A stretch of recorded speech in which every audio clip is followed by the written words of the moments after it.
Boa tarde a todos, prezados irmãos, caras irmãs, que a paz de Jesus esteja em nós.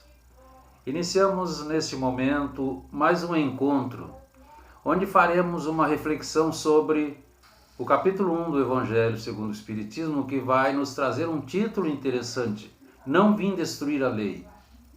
Mas nós vamos até as instruções dos Espíritos, onde o subtítulo Era Nova nos encaminha para o item 9, uma mensagem de um espírito que se denomina israelita, e ele manda em 1861, em Mulhouse, uma mensagem. E ele vai falar então de Moisés, de Jesus, da doutrina espírita em linhas rápidas. E nós então começamos a recordar que a época dos egípcios, 4.000 anos passados, Moisés, legislador hebreu, portentoso médium de efeitos físicos, trazia consigo as mais elevadas faculdades mediúnicas e vem lançar as bases da verdadeira fé, trazendo a face divina da justiça, modelo para todas as demais leis, por conter em essência o fundamento do respeito a Deus, do respeito à vida, do respeito a si mesmo. Mas obrigado a manter pelo temor um povo indisciplinado, sem senso moral, sem sentimentos desenvolvidos e muito materialista, ele apresentou apenas olho dente por dente, porque tinha que combater sentimentos e preconceitos enraizados. Não apresentou toda a lei por esse motivo. 1.500 anos depois, nós vamos encontrar a encarnação de Jesus na Terra, trazendo agora lições inesquecíveis. Ele chega silencioso, nada solicita, coisa alguma exige, reúne a multidão dos aflitos e os agasalha ao próprio peito como se fôssemos todos seus filhos. Ajuda, socorre, ama, demonstra na prática o início da era do amor. Ele vai nos mostrar as mais eloquentes expressões morais que o homem jamais ouviu, iniciando pelo canto das bem-aventuranças. Após, no Sermão do Monte, o Rabi dizia: aprendestes que foi dito, ensinamentos antigos, ao tempo de Moisés. Eu, porém, vos digo, e trazia um novo ensinamento.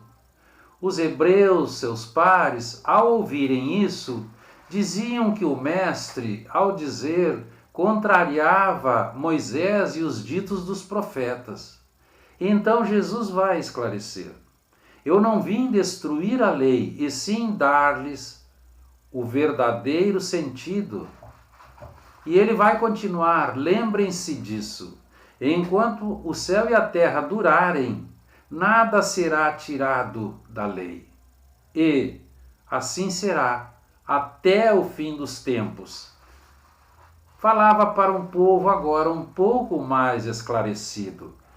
Mas ele não mudou a parte moral da lei divina. Da parte humana, sim, o mestre reformou e revogou, apresentando a face divina do amor. Ele apresenta então a reencarnação, os mundos habitados, a vida futura, mas também não disse tudo. Ele vai nos trazer a síntese no Novo Testamento de tudo aquilo que Moisés havia apresentado. É o amar a Deus e depois amar ao próximo como a si mesmo. E na última ceia? Na última ceia nós temos a promessa solene do Consolador. E o Consolador veio. A partir de 1855, as vozes do céu começaram a dizer: são chegados os tempos em que todas as coisas hão de ser restabelecidas no seu verdadeiro sentido para dissipar as trevas. E em 18 de abril de 1857, nós nos recordamos, vem à luz para a felicidade de todas as épocas o Livro dos Espíritos, base de toda a obra futura, codificada por Allan Kardec.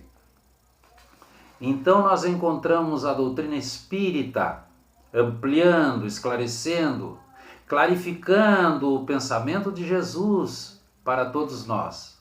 As frases científicas do Rabi, nos apresentando horizontes novos, nos ensina e demonstra que o planeta, longe de nos ameaçar com morte e destruição, nos acena com libertação e vida feliz. Porque agora nós sabemos de onde viemos, o que somos, para onde vamos, qual é o nosso alvo, qual é o caminho que nos deve conduzir. Porque agora nós compreendemos o progresso, a evolução, então os interesses da vida futura devem prevalecer sobre todos os interesses e todas as considerações humanas. Surge então com isso tudo a solidariedade que une todas as reencarnações de um espírito, todos os espíritos de um mundo e todos os espíritos de todos os mundos. Modernamente encontramos o amigo espiritual Emmanuel apresentando por Chico Xavier que a ciência dos homens tem auxiliado sim a humanidade, através de leis, mas às vezes não compassivas nem justas. Comoveu-se diante das moléstias contagiosas, fabricou a vacina, inventou a anestesia, anotou as distâncias e construiu os aviões e os navios, ofereceu o livro, o telégrafo, o telefone, o rádio, a televisão, a tecnologia para nos aproximar todos. Mas para os que tombaram no sofrimento moral, esse amigo espiritual nos informa: a ciência dos homens não dispõe de recursos. Aqueles abatidos, sem esperanças, em perigosos conflitos da consciência, abeirando-se do suicídio, aqueles sacrificados pelas exigências nos dias de provação, amargando doloroso silêncio, os doentes graves, que estão sem afeto e vão para a mendicância nos asilos, todos pedindo cooperação para que pudessem e possam resgatar sinais aflitivos dos remorsos. Remorsos esses que levarão para o mundo espiritual. Aqueles que abraçaram tarefas de bondade e ternura e recolheram fadiga e pranto. É por isso que Jesus, ao reuni-los e ao nos reunir todos em multidão no sopé da montanha, desfraldou a bandeira da caridade, as eternas no início do Sermão do Monte, quando nos adotou por irmãos menores que deveriam ser auxiliados. Quando nós entendermos que precisamos levar uma palavra de consolo, um abraço fraterno, uma gota de remédio, uma colher de sopa para aliviar os que choram, nós estaremos na presença de Jesus, com quem aprendemos que o único remédio capaz de curar todas as dores e angústias da vida nasce do amor. Amor que se derrama, sublime da sabedoria e da complacência do Pai. Então é preciso olhar para dentro de nós, para observação íntima, profunda e meditação. Nós veremos que já passamos por milhares de transes, e é nesse momento que a doutrina espírita parece junta. Não julgas que já é tempo de renovar? Que vale a vida humana sem renovação? Vivemos novamente na carne para o burilamento moral, no caminho da grande luz. Então os amigos espirituais nos dizem: é amar e servir, amar e trabalhar, sem descanso, sem reclamações, porque perante o bem nós temos sido inconstantes e infiéis, muitas vezes esquecidos de que tudo muda, menos a necessidade da nossa transformação moral para melhor. Passaram-se 20 séculos e o reino do amor ainda não veio. Nós vamos encontrar a misericórdia de Deus quando nos enviou Moisés, que abriu o caminho. Depois mandou o seu embaixador divino, Jesus, para continuar a obra. Mais tarde, milhares de espíritos começaram a falar em todos os recantos do mundo, apresentando a doutrina espírita.